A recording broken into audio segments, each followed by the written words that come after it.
como introducción a Pablo, a quien le agradecemos muchísimo que haya aceptado nuestra invitación para acompañarnos en esta parte, vamos a ver unos videos que se grabaron con personal de salud, donde básicamente les preguntamos dos cosas: cómo manejaron las situaciones difíciles que les tocó atravesar en este periodo, y que nos contaran alguna o nos compartieran alguna experiencia personal o laboral que los dejó sin fuerzas durante esta transición también de la pandemia.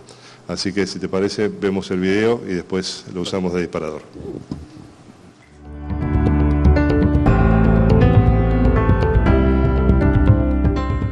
Hola, mi nombre es Belén, trabajo en recepción de IMAT, trabajo hace varios años en salud.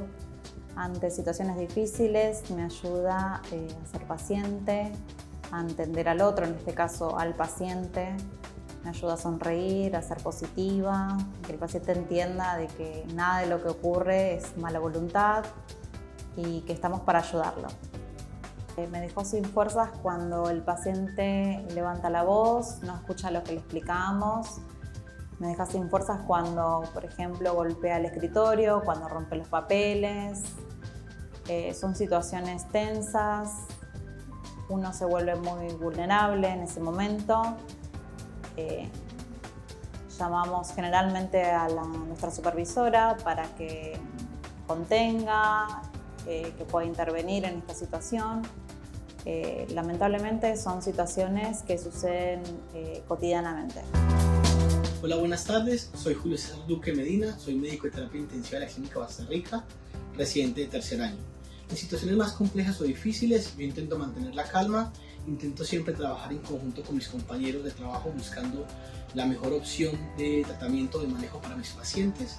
De pronto, lo que más me ha desgastado durante mi época laboral ha sido afrontar 2 años de pandemia. Fue algo que me desgastó físicamente, mentalmente, emocionalmente. Afortunadamente, con el grupo de trabajo que tenemos se pudo sobrellevar todo. Mi nombre es Inés Ingoni, soy licenciada en enfermería, trabajo en el Hospital Italiano de La Plata y a lo largo de los años recorridos he logrado incorporar distintos tipos de herramientas, ya sea la escucha activa, el trato humanizado, la respuesta empática, las cuales me permitieron afrontar distintos tipos de situaciones de violencia y que han sido oportunidad de resiliencia. He tenido una experiencia en cuanto a una violencia verbal hacia mi persona, que la verdad que me dejó con un nudo en la garganta, con mucha impotencia, temor, me quedé paralizada, mucha angustia y la verdad que fue muy difícil.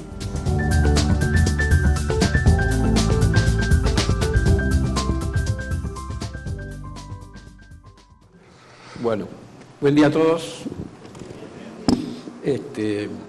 ¿Quién no vivió, o quién vivió, mejor dicho, una situación violenta, interpretada como violenta? ¿La izquierda? ¿Sí? Bien. Así a grandes rasgos, digamos, 60% de la gente acá vivió en alguna situación violenta. Permiso, voy a parar, me gusta como así puedo ver y me pueden ver también.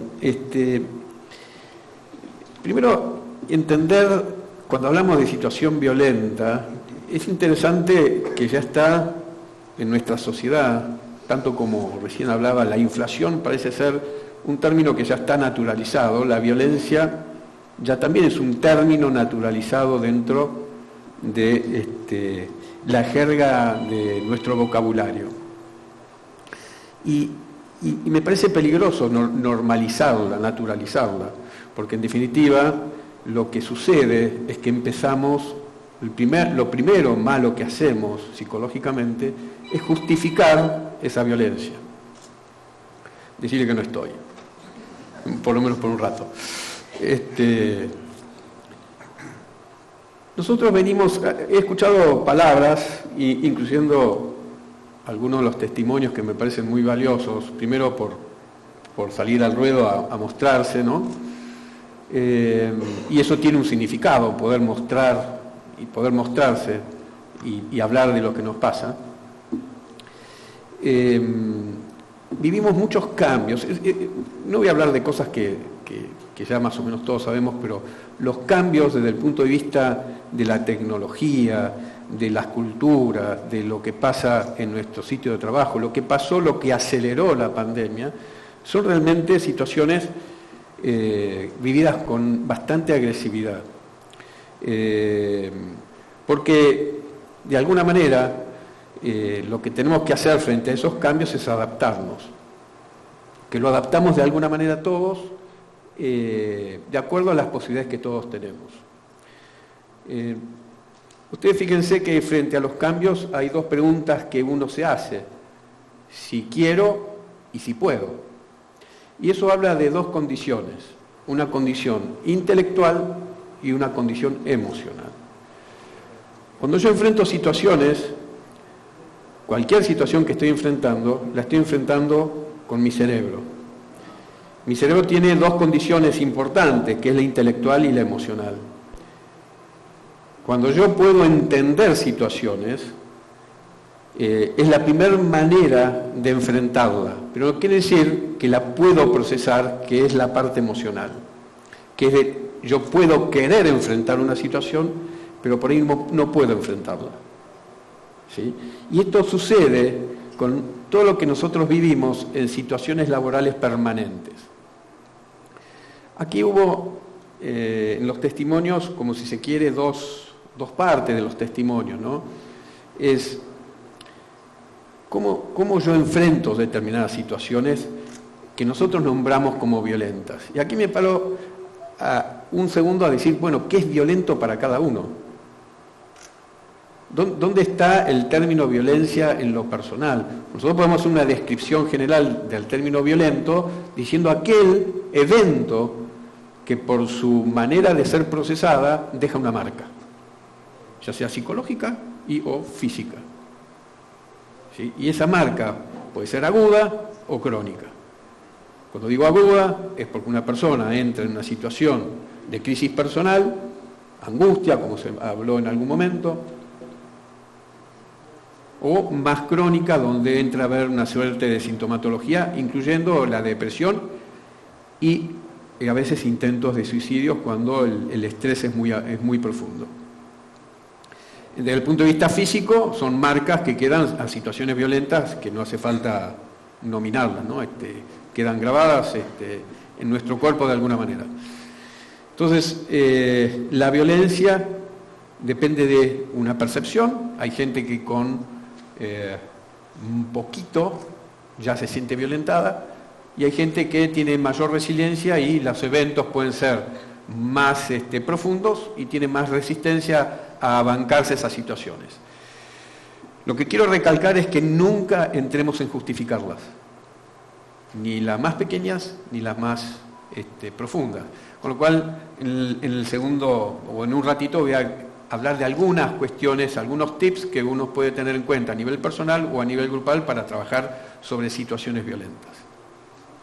A su vez, podría decir, hay dos situaciones violentas: aquellas que intencionalmente son provocadas y aquellas que son reactivas a una situación. Hablaba una de las personas que dio testimonio de que, bueno, una persona se acercó, rompió los papeles o algo así. A veces, en una reacción, uno hace cosas, y pasa en la vida cotidiana, que uno hace algo, patea, insulta, frente a una reacción, pero es algo momentáneo y no es intención, no lo hago a propósito. Cuando hay personas que, por una cuestión de carácter, ya tienen la intención de violentar porque sienten, en esta cultura que vivimos, que logran cosas.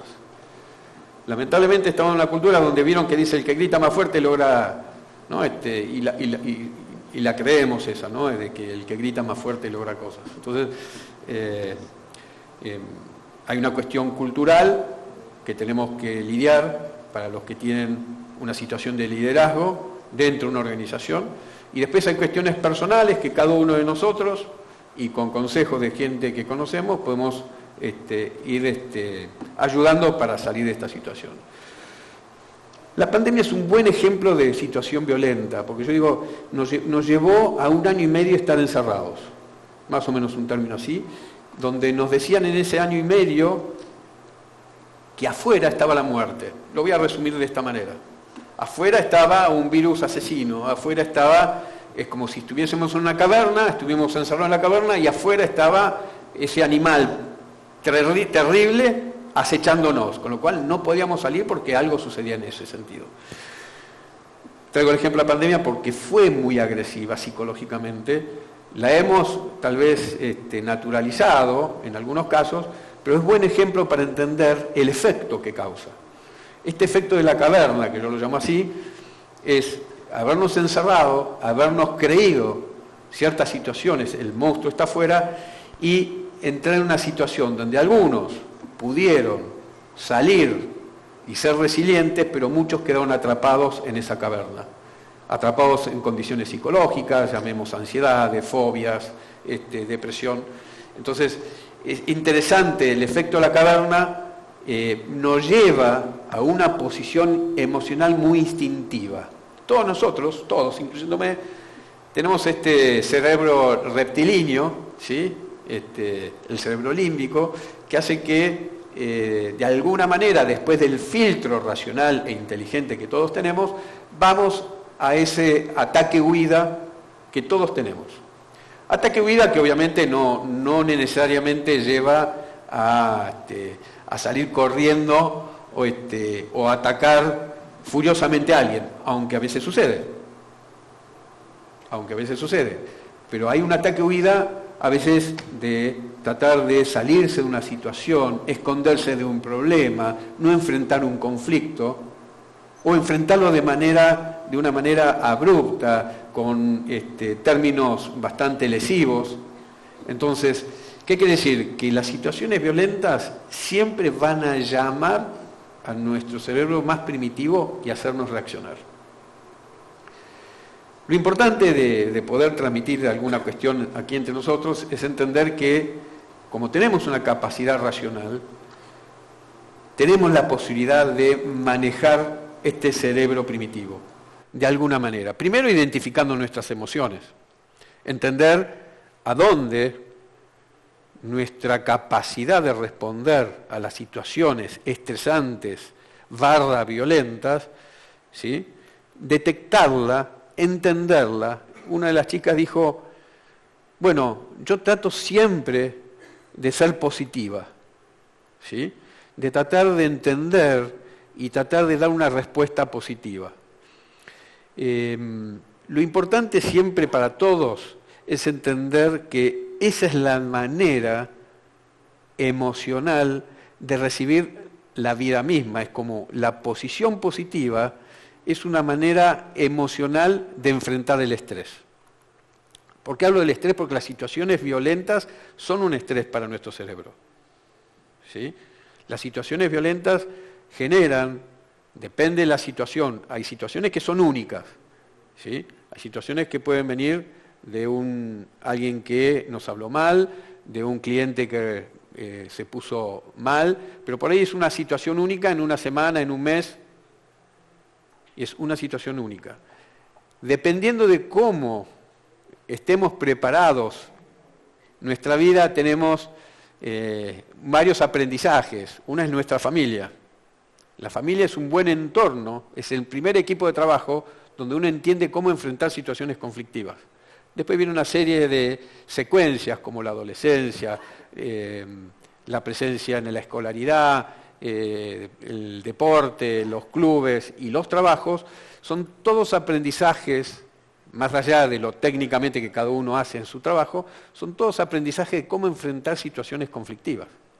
Permanentemente, todos nosotros, las personas, estamos trabajando con situaciones conflictivas, porque las personas, entre sí, al ser diferentes, pensar distinto, tener educación distinta, manera de comunicación distinta, vivimos todo el tiempo dualidades que tienen que ver con pensamientos, gustos y pasiones distintas, con lo cual eso es un momento conflictivo siempre. Entonces, estamos aprendiendo todo el tiempo a enfrentar situaciones conflictivas. Cuando llega el momento más crítico, que puede ser que alguien nos rompa un papel delante o nos insulte, es donde aparece la situación violenta. O situaciones más crónicas. Tenemos a veces entre pares, ¿sí? Compañeros de trabajo, o personas que tienen distintos rangos jerárquicos, una situación de pedidos o de comunicación que ejerce una coerción que para la persona que la recibe es una situación violenta. Termina generando en el tiempo una situación violenta, con lo cual el impacto puede ser el mismo que aquel que rompe o termina golpeando a una persona. Entonces, acuérdense que la violencia puede venir por lo agudo o por la microdosis que uno va soportando en el tiempo, naturalizando y justificando. Yo siempre digo que la violencia, vieron que muchas veces he recibido pacientes, mujeres golpeadas, ¿sí?, o hombres inclusive también, que justifican el golpe a partir de creer que algo hicieron mal. Y naturalizan la violencia durante un muy buen tiempo. Lo esconden, no lo comparten y termina en algo que muchas veces es bastante difícil la situación, ¿sí? Entonces digo, bueno, una de las cosas que me parece importante en función del tiempo es entender esto. Individualmente, el primer recurso que tenemos es entender que dentro de la vida laboral, dentro de nuestro ámbito de trabajo, nosotros tenemos que llegar con un sombrero, es una forma de decir, simbólica, que tiene que ver con, este es mi puesto de trabajo, todo lo que sucede aquí, ¿sí?, todo lo que va a suceder a partir de que yo entro en esta puerta de trabajo, tiene que ver con hacer lo mejor que yo sé hacer. Y eso implica posición positiva. Desde el punto de vista personal también hay una cuestión que cada uno puede entenderlo de distintas maneras, que es cómo uno enfoca su parte espiritual, es decir, aquellas cosas que exceden, ¿sí?, netamente el trabajo y la familia. Que a veces lo espiritual está enfocado al arte, a un hobby o a situaciones de compartir con redes sociales que son extralaborales. Desde el punto de vista, hay un testimonio que me pareció muy interesante, que uno de los médicos que decía que una de las maneras de enfrentar las situaciones violentas es en equipo. Para quienes tienen liderazgo esto es importante y para quienes no los tienen, en poder pedirlo. Todas las situaciones... perdón, pensé que me estaban hablando. Todas las situaciones violentas, primero, debe haber una catarsis de la situación violenta. Tenemos que tener la posibilidad siempre de tener un compañero de trabajo o un jefe en la cual poder hablar de esa situación violenta y tener familiarmente amistades donde poder hablar. La catarsis, yo lo llamo como el trapo que vamos estrujando para sacarle el agua hasta que quede bien seco. Cuando vivimos situaciones violentas, quedan impresas en nuestro cerebro emocional y generan como si fuera una traba, un disco rayado, yo qué viejo que estoy, donde todo pasa por el mismo lugar. ¿Qué quiere decir? La situación violenta hace que nosotros estemos todo el día pensando en esa situación. Y cuando es así, es porque nos está dañando. Algo que es recurrente y no lo podemos sacar de nuestro cerebro y circula, y cómo hago, y cómo lo hago para sacar, y cómo lo enfrento, es porque nos está dañando. La catarsis, la posibilidad de tener un compañero de trabajo, un jefe, o tener en casa a alguien que nos podamos hablar del tema y no esconderlo, no hacer efecto caverna, es vital. Y no una sola vez, estrujarlo. Uno cuántas veces hace esto con el trapo hasta que sale bien el agua o cualquier cosa que uno quiere secar. Más de una vez y muchas veces y dando vueltas de distintas maneras. La catarsis tiene eso. Hablar de una situación que nos violentó es una vez, otra vez, y cada vez va a tener un sentido distinto. Y cada vez va a tener un sentido distinto. Y una de las cosas que es importante de todas las situaciones de estrés y las situaciones violentas es, uno vive el primer momento, es como el choque, ¿sí? El choque, dependiendo de nuestra naturaleza, lo enfrentamos mejor o peor, y después viene la segunda parte, que es el aprendizaje. Le sugeriría a todos los que trabajan en recursos humanos, a los que tienen liderazgo de equipo, o en lo personal cada uno, que detrás de una situación violenta o de situaciones que son estresantes, hay un mensaje para aprender.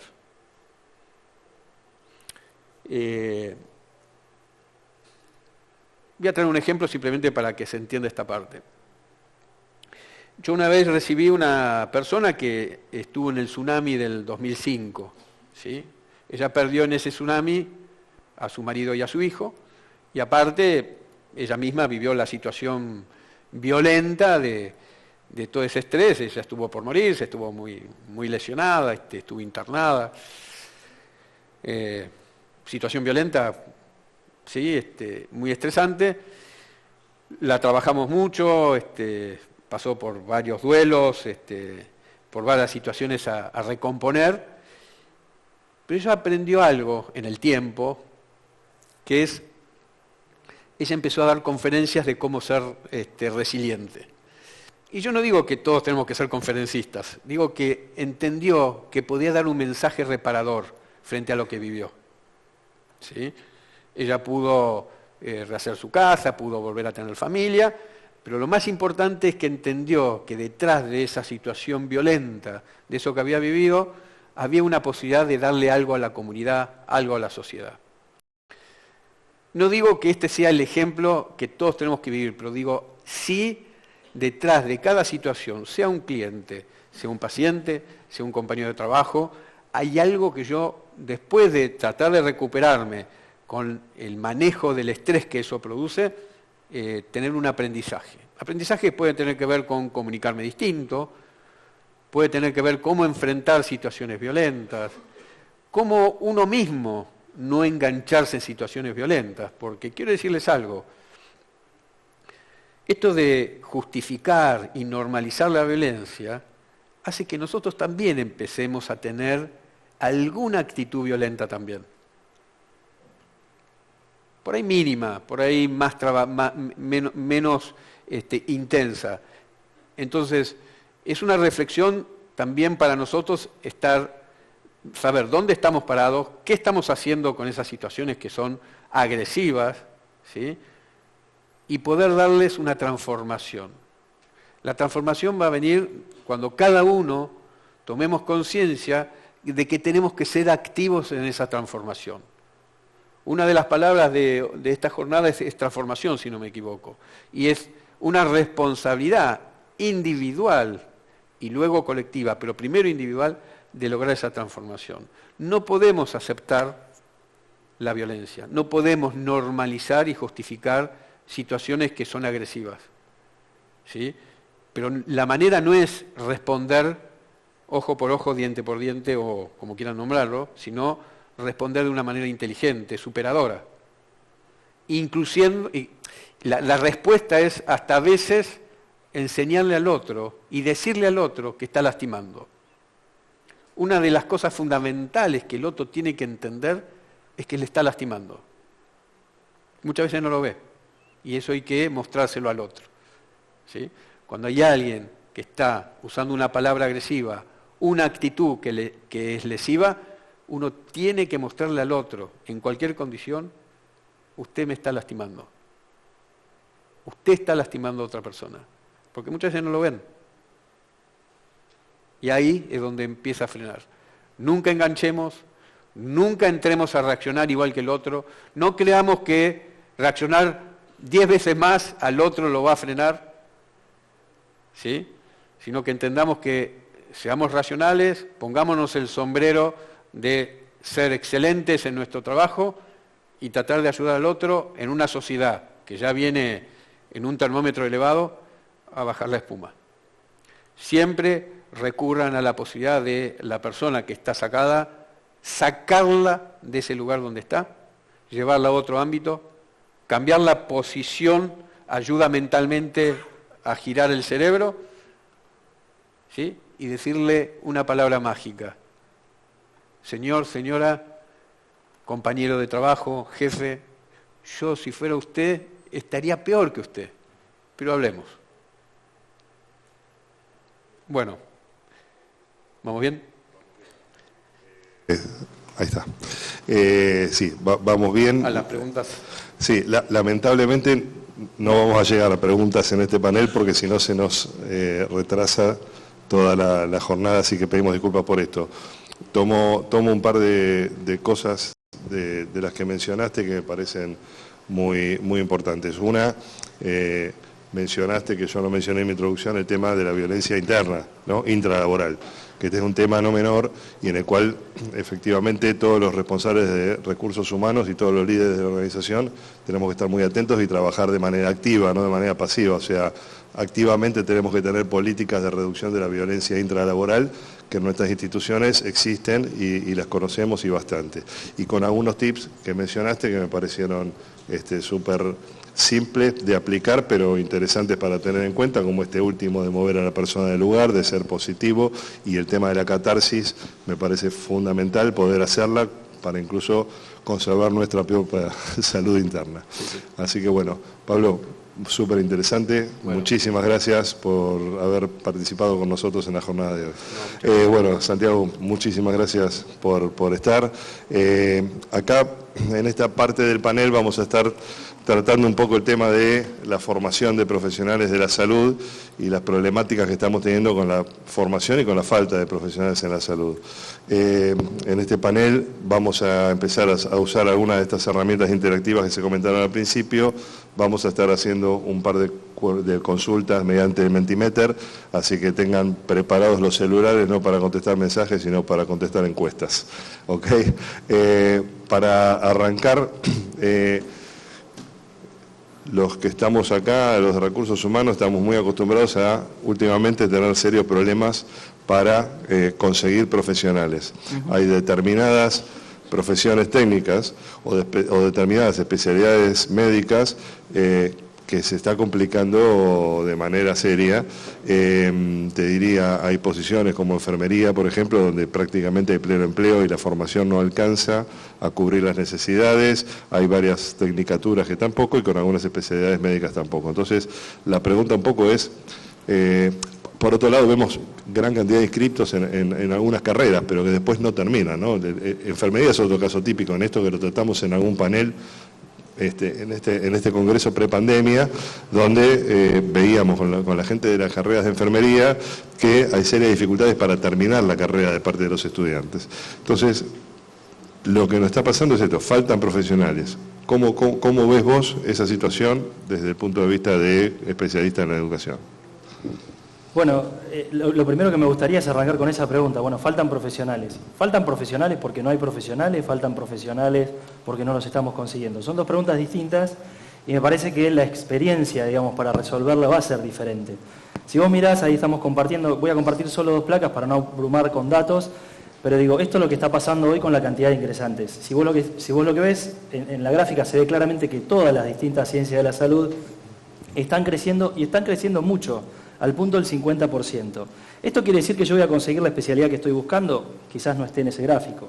¿Eso quiere decir que si yo saco una convocatoria en Avellaneda voy a conseguir médicos y en cambio si la saco en Belgrano voy a tener el mismo resultado? Son dos cosas distintas. Y me parece que para la responsabilidad que tienen muchos de quienes nos acompañan hoy, vinculada a recursos humanos, ir al fondo de esa pregunta es central. Quería mostrar una segunda placa para contarles. Bueno, parecería que más o menos la tendencia está ahí, ¿no? Pienso que sí, si alguno tiene un minuto más, pero digo, lo que estamos viendo sobre todo es 1 o 2 meses. En general, en un puesto tan crítico como médico, tiende a ser 1 mes o menos, en general en la salud fuera del país, y en la Argentina el promedio suele ser 1 mes. Este es el número. Ahora, digamos, estoy incidiendo obviamente en la respuesta, esto es televisión verdad, ¿no? La gente sabe y dice, no, te pongo por las 2 meses. Esto pasa. Lo importante, digamos, de esta cuestión es, en esa premura, si nosotros no podemos tomar como un paso atrás y preguntarnos qué es lo que está pasando, por qué, digamos, está costándonos encontrar esta dificultad, lo más probable es que al día 45 tenga el director de médico diciéndome, o me encontrás un médico, o trato de hacer lo imposible, ¿no? Empiezo a improvisar terapias contigo. De alguna manera eso es lo que está tensionando, y quizás entonces conseguimos el médico al punto 46 que se va a los 6 meses.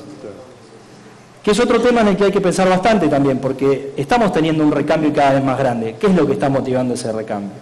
Entonces, de alguna manera estas son las cosas que yo quisiera como brevemente retomar al final con algunas sugerencias y tips, que es lo que la organización también nos ha pedido especialmente a todos. Bien, perfecto. ¿Querés que pasemos a la siguiente pregunta? ¿Sí te parece? Dale. Pasamos a una segunda pregunta. Esta pregunta es al revés, vamos a empezar con el Mentimeter, ya que lo tienen todos a mano. ¿Qué es lo que más se busca de un trabajo? En este caso estamos hablando de la industria de la salud. ¿Qué es lo que ustedes creen, como responsables de recursos humanos, es lo que más se busca en un trabajo?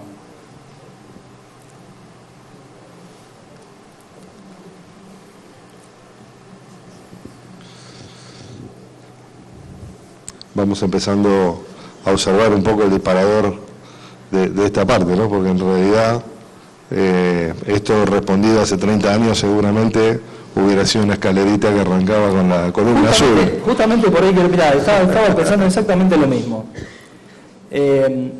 Yo creo que ahí ya tenés una tendencia bastante clara, es decir, aparece muy fuerte este tema de balance vida-trabajo.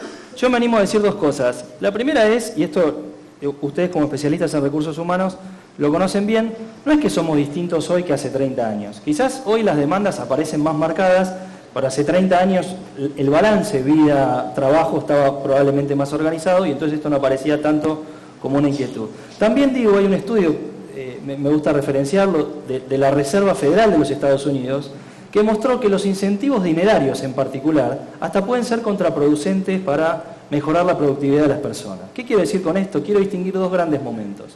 Cuando la gente toma un trabajo, mira pequeñas diferencias dinerarias, algunas cuestiones vinculadas a los horarios. Cuando mira, digamos, las opciones de trabajo, mira un cierto desarrollo de carrera. Ahora, no son necesariamente las mismas cuestiones que toma para dejar el trabajo. Y esta diferencia es importante y yo creo que es uno de los aspectos fuertes para trabajar en este momento de tanto recambio, ¿no? Digo, no solamente por qué nos está costando conseguir, sino qué es lo que interesa cuando nosotros ofrecemos un trabajo y qué es lo que hace que otro trabajo sea más interesante y entonces yo tenga que empezar con ese circuito. Yo que quisiera referenciar un estudio de Mercier, creo que digo bien. No es de Mercier, bueno, ahora les digo, pero que justamente entra sobre este tipo de cuestiones, mostrando un claro, digamos, aumento del balance entre la vida privada y el trabajo, pero también les quiero decir, no es particularmente significativo. La gente no trabaja ni vive a palo y zanahoria. Hoy, digamos, lo que más pesa, y forma parte de alguna manera de ese combo, es cuál es el valor que tiene para mí participar de esta organización. Entonces, el clima institucional, la sensación de que yo encuentro mi propia realización personal en eso, es un elemento absolutamente clave en este balance. Pienso además que si la salud en general tiene un componente heroico, como la educación, ¿no? Si ustedes piensan cuáles son las dos profesiones que más se identifican claramente con lo heroico, son los docentes y los enfermeros. Nosotros ahí vemos dos o tres cuestiones. Primero, hay cerca de 4.000 oficios, los tipos de oficios hablo ahora. En la Argentina, nosotros vemos todavía en la Argentina un riesgo de automatización en general bajo. ¿Por qué? Porque depende de adaptación cultural y depende de tecnología e inversión. No serían dos momentos en donde la Argentina, por el contexto, esté avanzando mucho. De todas maneras, sí vemos riesgos más altos en todo lo que tiene que ver con agroindustria. Hoy tenemos, por ejemplo, menciono, en la Argentina funcionando tambos en donde las vacas se ordeñan solas. Tenemos, digamos, en Argentina, además, una industria de la construcción muy pujante. La industria de la construcción estaba empezando a avanzar con procesos de automatización. Y me gustaría también dejar este tema planteado en términos de automatización, sobre todo para la salud, porque uno de los menores riesgos es en cuidado de personas. Y ojo, que no es lo mismo, porque uno asocia rápidamente cuidado de persona con ciertos roles específicos dentro de una organización de salud. Ahora, yo los invito a descomponer en tareas.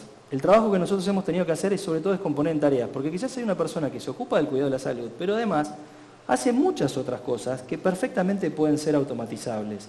Y hoy es un gran terreno y una gran oportunidad. Recién comentaba la autoridad que habría, nosotros tenemos, decía, un 60-70% de nuestra planta, educación es igual, el costo de nuestra actividad son cargos, digamos, salarios.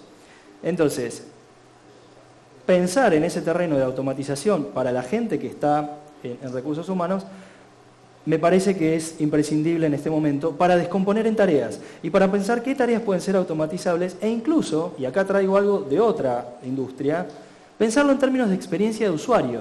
que yo estoy seguro que muchas personas aquí, porque tienen el recorrido en recursos humanos, han escuchado de otras industrias lo que significa la experiencia del usuario y desde ese lugar tratar de generar algunas cuestiones. Y para ir cerrando, quería retomar algo del video que apareció recién, que es administración de sonrisa, que es muy importante en educación también. No es lo mismo una gran sonrisa, lo mencionaba una de las personas que contaba. Digo, cuando vos entras a un lugar y te reciben con una sonrisa amplia y te dicen hola, buen día, y la actitud es amable, ya desactiva lo que pueda venir de afuera, porque digo, pasa que muchas veces vienen ruidos de afuera. Ahora, quiero llevarlo desde ahí y desde mi colega al tema mío. Si esa sonrisa se aplica de entrada, genial. Viene la persona, entra la persona, se sienta, estuvo 2 horas esperando, ya no va a venir contenta. Probablemente un gesto adusto ayude, ya la sonrisa no va a sumar tanto. Pero quiero agregar la última parte, que es más propia de cómo pensar algunas cuestiones específicas de recursos, que es, si nosotros pudiéramos darle a esa persona un instrumento concreto para que esa persona diga, mire, ¿sabe qué? Entiendo que está esperándose mucho tiempo, comprendo esta situación, la verdad que hoy estamos más demorados de lo habitual, pero me gustaría, si a usted le parece bien, yo le paso este link para que usted ya vaya contestando cosas. Mientras el médico lo llama, eso solo lo ve el médico. Y entonces, primero, ganás tiempo para el médico, le das la sensación de que se va a poder ir antes, porque se lo puedes decir, mire, si ya el médico ya por ahí entra la pregunta y no le pregunta todo de nuevo, es una pavada de hacer, tiene 0 costo, pero hay que entrenar a la gente para eso, a la recepcionista para que diga esto, a la gente que maneja sistemas para que el sistema funcione. Es decir, todas estas pequeñas cosas que ayudan con algunas soluciones. Sí, son cosas que a veces damos por hechas y sobre las que tenemos que trabajar también de manera activa desde recursos humanos, ¿no?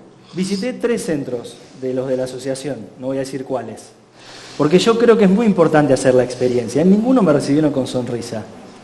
Y yo estoy seguro que las personas responsables aquí han entrenado, pero digo, son cosas que cuestan y que después hacen la diferencia en esa última milla. Absolutamente. Si querés, voy a los tips derechos. Dale.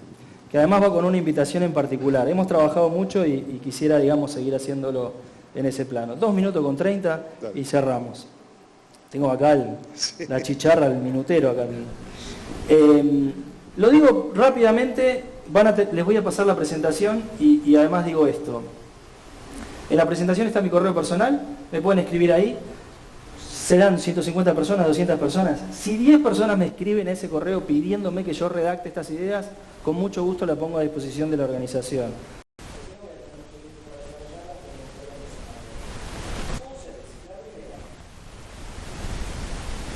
Si estamos teniendo una dificultad muy grande con la continuidad de los estudios, me parece que ustedes, que son los principales beneficiarios de que haya egresados, tendrían que poder vincularse más. Las universidades, hablo por las universidades públicas, pero hablo por cualquier universidad, no va necesariamente a contactarlos, pero si ustedes van y buscan y piensan, che, ¿cómo podemos hacer esto mejor? ¿De qué manera yo puedo ayudarte a que esa persona que es un estudiante termine en un graduado? Van a encontrar un buen eco. Idea 1, concreta. 2, preguntar más.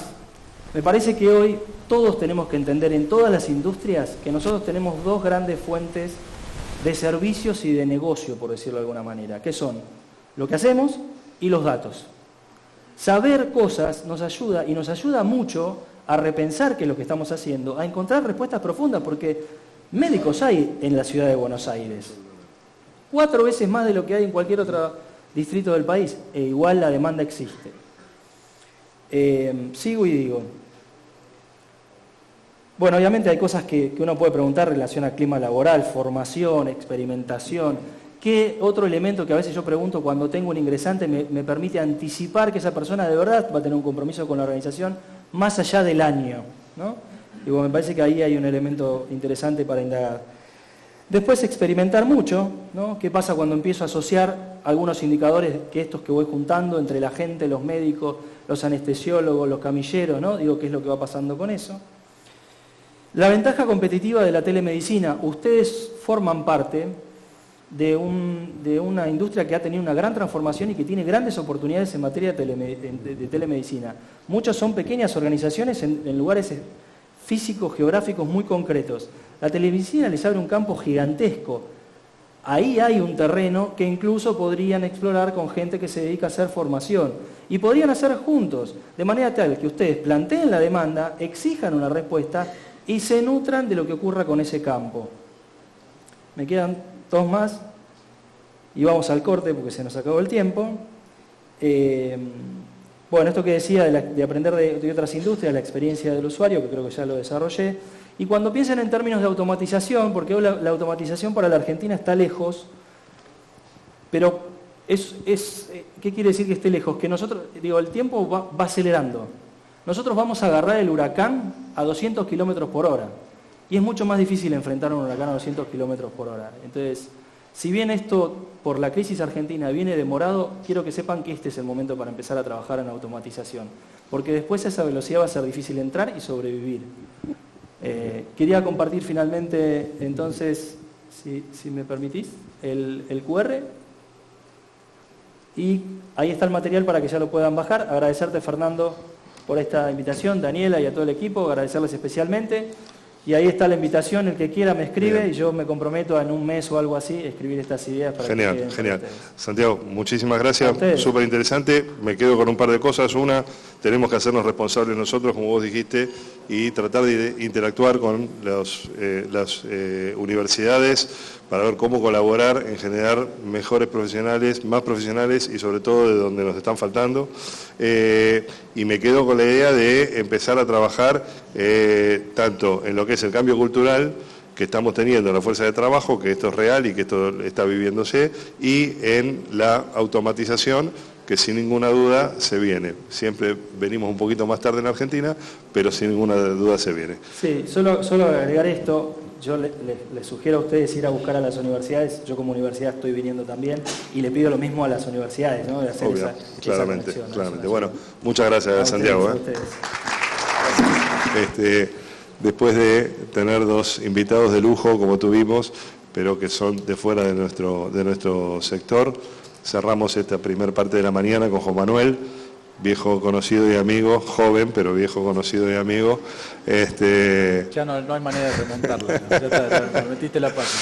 Que nos va a contar una historia súper interesante, una vivencia puntual que tuvieron en el Hospital Austral. Así que no voy a hablar demasiado y voy a dejar que lo explique él, que lo explica con mucha pasión. Bueno, muchas gracias, Fernando. Yo agradezco antes que nada a la gente de ADECRA que me da esta oportunidad para hablar estos últimos minutos.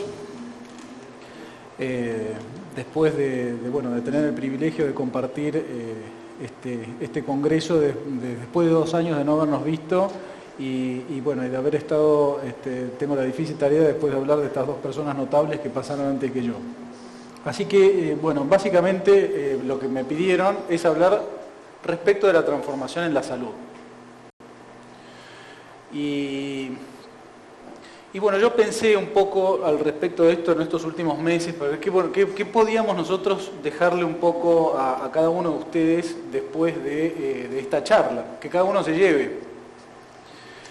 Y me pareció interesante empezar a ver de qué manera podemos encarar esta palabra tan manipulada que es la transformación.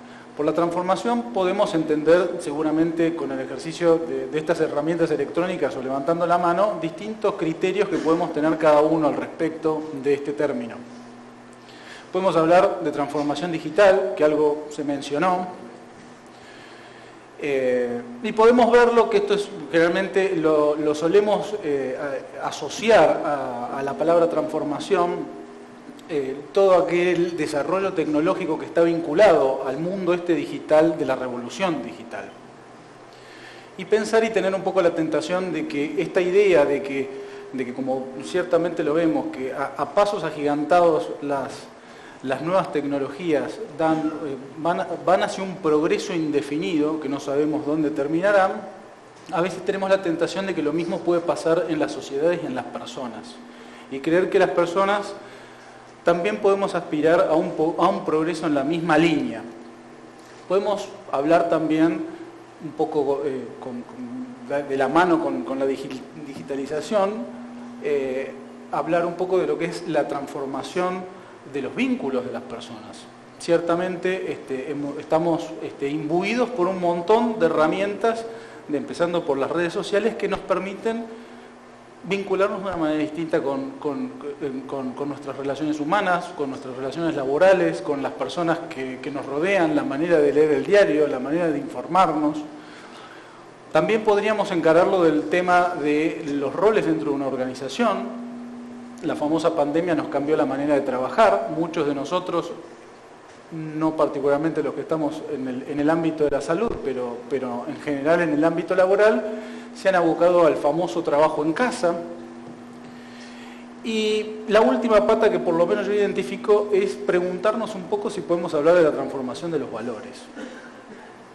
Los valores se pueden transformar del punto de vista de la moral y de la ética. Podemos entender que los valores pueden evolucionar, pueden mutar. Los valores que ayer valían, valga la redundancia, pueden ser descartados y cambiados por otros. Entonces acá quiero mostrarles, voy a retomar un poco las ideas de los que mis antecesores algunas cosas dijeron, ¿no? Un número que no es conclusivo, pero que nos puede servir de disparador. Estos son los resultados de la gestión ambulatoria del mes de julio pasado, comparado con el mes de julio anterior, del año anterior. Si vemos lo que es la actividad en la sede de Pilar o la actividad en los centros periféricos que está más chiquito en el medio, evidentemente hubo un crecimiento de la actividad de las consultas. Pero miren cuál fue el resultado un poco de la modalidad virtual, cuando hablamos de la transformación sobre todo digital. Esta idea de pensar que esto vino para transformarnos un poco en la vida. La caída de la actividad, de la modalidad de atención virtual ambulatoria cayó a más del 50%. De modo que de alguna manera las personas seguimos apostando por las personas. El paciente todavía tiene la intención de que lo atienda una persona y que interactúe, como tenemos esta oportunidad, una persona de manera real. No somos necios de pensar que la tecnología no nos ayuda a modificar nuestra vida, pero también debemos ocuparle un lugar que es un lugar de asistencia, un lugar de soporte. Una máquina, por supuesto, un tomógrafo del día de hoy es distinto a un tomógrafo de 20 años, pero la supresión de la persona es difícil de imaginarla. Entonces, nos dispara esto un poco la idea de qué desafíos entonces apuntan a la transformación o podemos pensar la transformación en el mundo actual. Y acá es donde viene un poco la idea de venir a contar una historia. Y vengo a contar esta historia no como protagonista, porque si no sería un poco presuntuoso, sino voy a venir a contar esta historia como testigo. Yo he sido testigo de esto. Y quiero pensar la idea de la transformación desde un punto de vista distinto. No quiero pensarla tanto como un cambio en un mundo que vivimos en un mundo abocado al consumo, a la cultura del descarte, donde a veces las personas también son descarte. Sino pensar la transformación como yo he visto que ha sucedido tras una situación tremendamente compleja como fue una crisis sanitaria, y nosotros trabajando en el ámbito de salud nos tocó enfrentar esa crisis sanitaria. Y la idea de transformación no fue tanto de ir hacia adelante, ese progreso indefinido, sino el tratar de volver a las fuentes. La transformación esencialmente que yo vi fue que descubrí que el alma de toda transformación empieza por la transformación propia del alma. Y yo quería un poco con esta imagen tratar de explicarme esto que digo. Una oruga, todos aprendimos en el colegio, que se convierte por medio de la metamorfosis en una mariposa. Pero una oruga no se puede convertir en un conejo.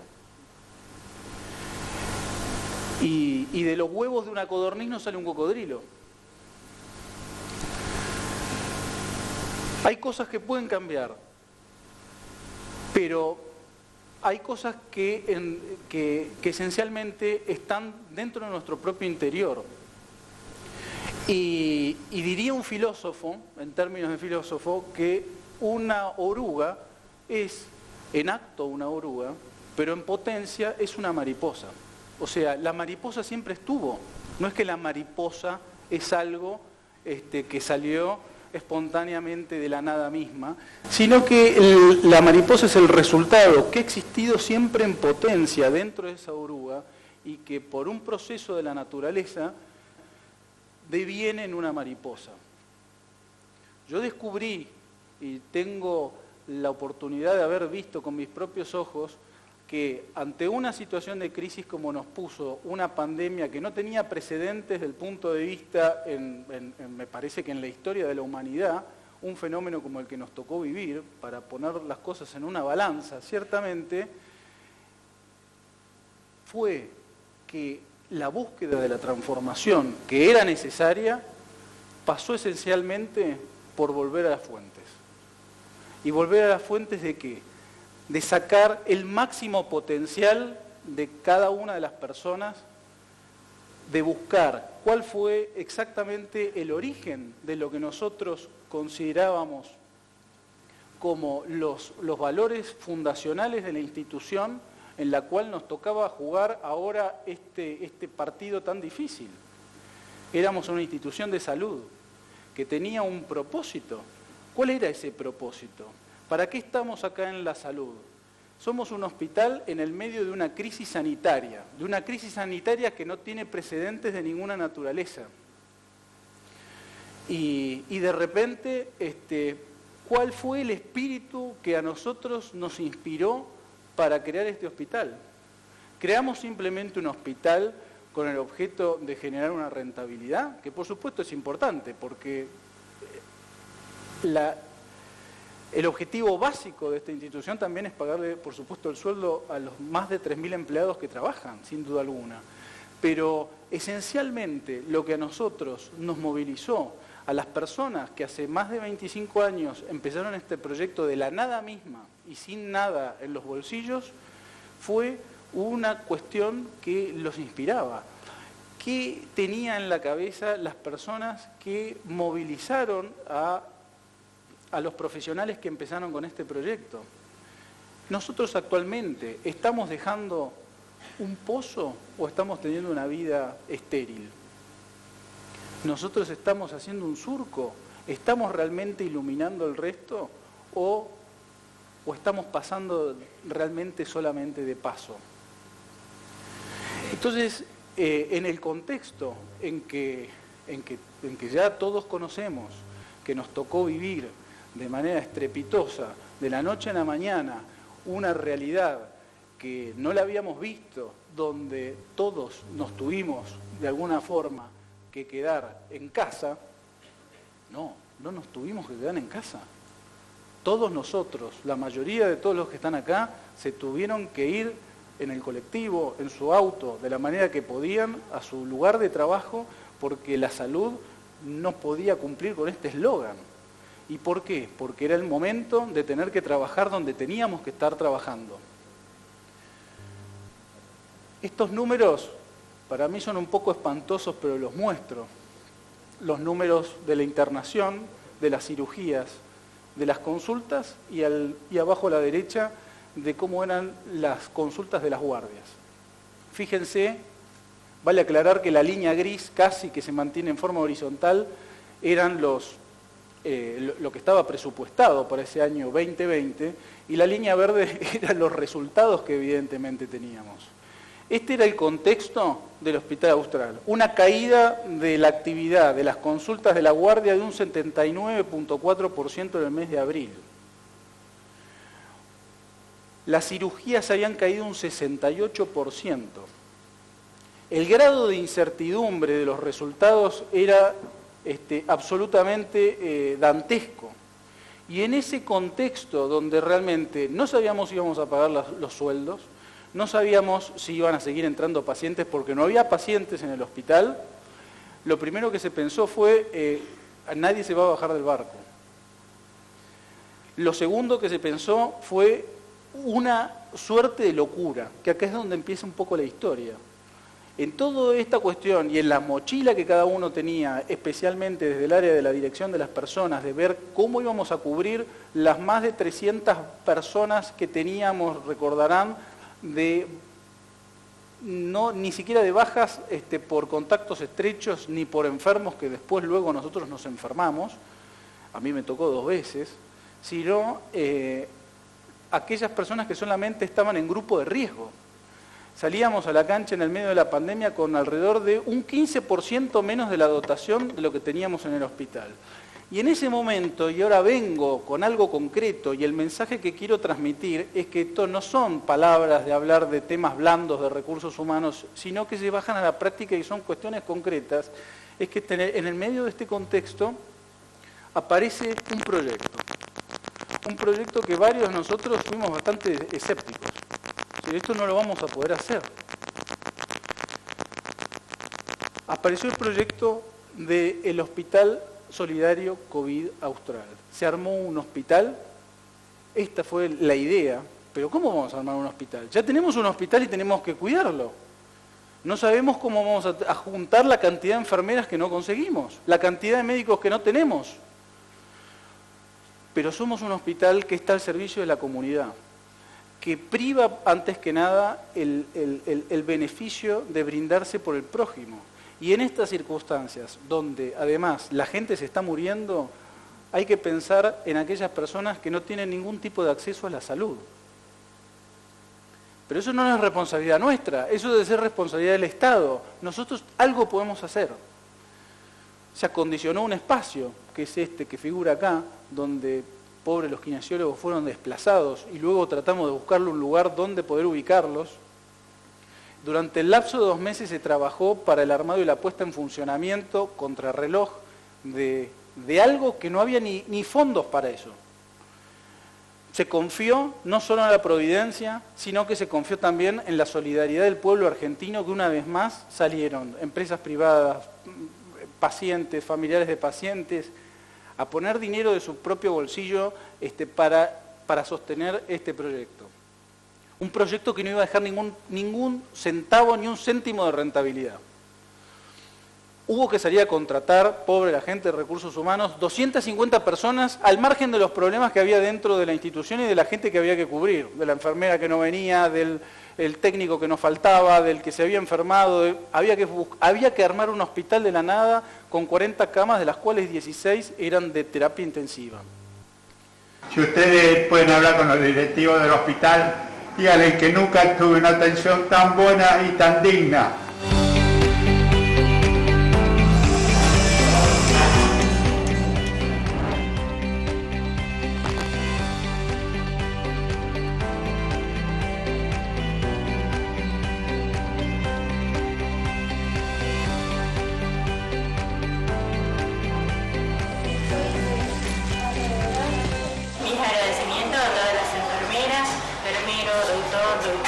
Por salvarme la vida y estar realmente al lado de mi familia. Y gracias por festejar mi cumple, que hace poco fue mi cumpleaños.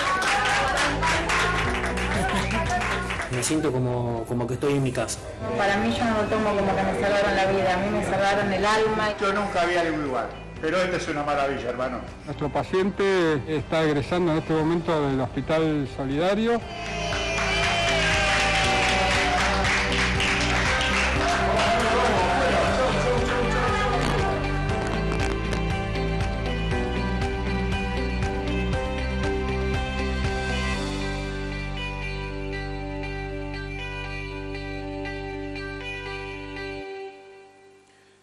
Esto es una pieza que se usó justamente para seguir recaudando fondos. El hospital se abrió el 30 de junio del año 2020 y funcionó hasta mediados de diciembre de ese mismo año. A mí me encanta el testimonio de esa señora que pasó y que no sé si se escuchó por el ruido mismo de la música, pero dijo, ustedes no solo me salvaron la vida, sino que me salvaron el alma, dijo, ¿no? Si nosotros en un hospital no estamos para contribuir a salvar las vidas y salvar el alma de las personas, es que algo nos hemos olvidado. Y el día cotidiano a veces nos lleva puesto y nos hace un poco olvidar de esto. En esas mismas instalaciones se reacondicionaron, se trabajó en el armado de habitaciones, porque esto era un hospital de campaña. Se armaron unas 11 habitaciones en este espacio físico, donde esencialmente van pacientes en su atardecer de la vida, pacientes que están pasando una enfermedad terminal, y en este momento difícil que están atravesando ellos y sus familiares, es una oportunidad de compartir aquellas cosas más básicas, como despedirse de un caballo, como el ver un atardecer o el conocer el mar. Han pasado desde niños hasta adultos internados en esta área. Insisto, en un servicio que más de uno debe saber, que es un servicio que tampoco deja una rentabilidad interesante. Estamos en una sociedad en la que vivimos donde las personas suelen ser un material de descarte. Y el volver al origen de recordar que lo más importante es el cuidado de las personas, creo que es el espíritu por donde yo hoy quiero transmitirles lo que yo entiendo por lo que es transformación. Empezando, el primero y fundamental de los valores del hospital es el respeto a la vida y a la dignidad humana. El respeto de la vida desde la concepción hasta el momento de la muerte misma. Pensando en que toda vida vale y pensando que no se podría haber trabajado en un conjunto poblacional que no tenía ningún tipo de interés desde el punto de vista práctico ni pragmático, ni está dentro del escenario o de la posibilidad del alcance de la medicina que se puede brindar dentro del sistema de las prepagas en un hospital privado como el de las características del Hospital Austral. Sin embargo, primó este valor para el armado de ese hospital como para el armado del área que les mostraba recién. De puertas adentro, esto demanda un grandísimo espíritu de servicio. Y el espíritu de servicio no es una palabra vacía. Alguien creo que mencionaba, Pablo, hace un rato, cuando hablaba de la felicidad o de la alegría.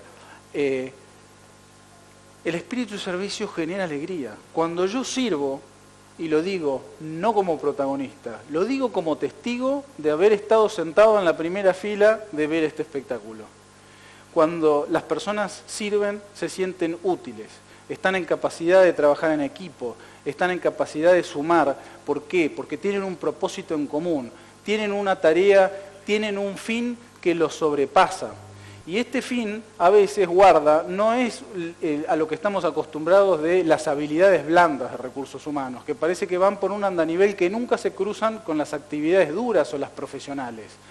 Y lo que yo aprendí acá es que estas dos cosas tienen un punto de conexión, que es una falsa dicotomía pensar que las dos cosas no tienen nada que ver o están enfrentadas, o yo soy más profesional o no soy, o no necesariamente es una condición para ser un buen líder contar o no con una de estas cosas. Y lejos de eso, descubrimos que el estar centrado en los pacientes está absolutamente alineado también con el profesionalismo. Y que esos son los pasos para tener un trabajo bien hecho, que es en el fondo el fin por el cual nosotros ponemos todos los días ese esfuerzo de trabajar en este tipo de valores. ¿Cuál es el mensaje esencialmente que estoy tratando de poner arriba de la mesa? Que se puede y no es utópico trabajar por medio de los valores. El último desafío para terminar es, para ver que esta conexión es válida, el hospital hace 3 semanas atrás terminó de su 4ª reacreditación de la JCI, la Joint Commission International, que es una acreditación como más de uno quizás sepa, que tiene unos niveles bastante elevados de estándares de calidad y de seguridad al paciente. Esto ha sido una prueba, tantas pruebas de fuego, que no es por ahí tan emotiva como las otras, pero que no por eso está en una contradicción o en una dialéctica.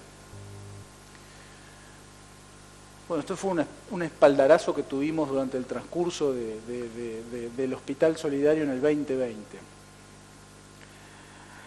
Me alegra la noticia de lo que está haciendo el Hospital Austral. Sigan adelante, fraternalmente, Francisco. Y yo ya para terminar, porque además veo que me quedan pocos segundos, quiero sintetizar todo esto, todos estos valores que por ahí a algunos se le escapa o se le pierde, o a mí también se me pueden escapar, que todo esto se resume en un solo valor o en una sola virtud. Pero no la voy a contar yo, voy a dejar que la cuente la persona que inspiró este hospital. Cuando usted se vaya, ¿qué quiere que especialmente hagamos sus hijos sudamericanos? ¿Qué quiere dejarnos en el corazón a todos sus hijos sudamericanos? Que sembréis la paz y la alegría por todos los lados. Que no digáis ninguna palabra molesta para nadie. Que sepáis ir del brazo de los que no piensan como vosotros. Que no maltratéis jamás a nadie. Que seáis hermanos de todas las criaturas. Sembradores de paz y de alegría. Con los brazos abiertos donde quepan todos. Los de la derecha, los de la izquierda, los de enfrente, los de atrás, todos, todos, todos. No podemos cerrar los brazos a nadie. No podemos ser personas de partido. No podemos hablar de luchas. La lucha es anticristiana. De disputas. Nosotros hablamos de entendimientos. Nosotros hablamos de cambiar impresiones para llegar a un acuerdo. Pero de pelearse, de odiarse, no. Que esto se marcha como se va el agua de entre las manos. Esto es fugaz. Tempus breve es, dice el Espíritu Santo. Hay muy poco tiempo para amar.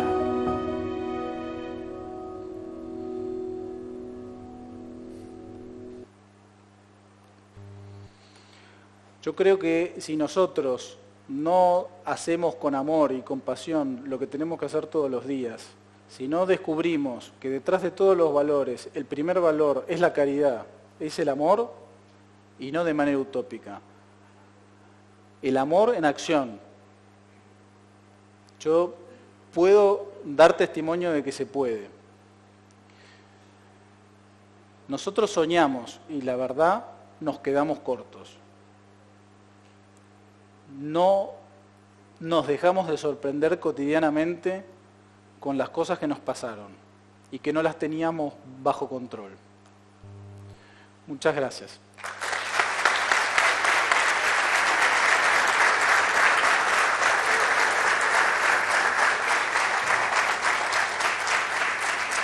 Bueno, la verdad que nos quedamos cortos también de tiempo, otra vez para preguntas, además de quedarnos cortos con la acción, pero la verdad que quiero decirte que me resulta muy inspirador.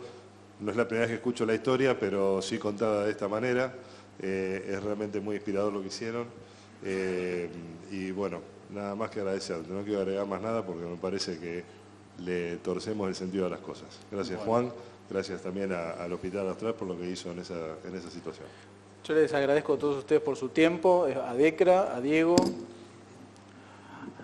a Vanessa, a Miguel, a las personas que nos permitieron este momento y este espacio para poder transmitir esta experiencia y este aprendizaje. Muchísimas gracias.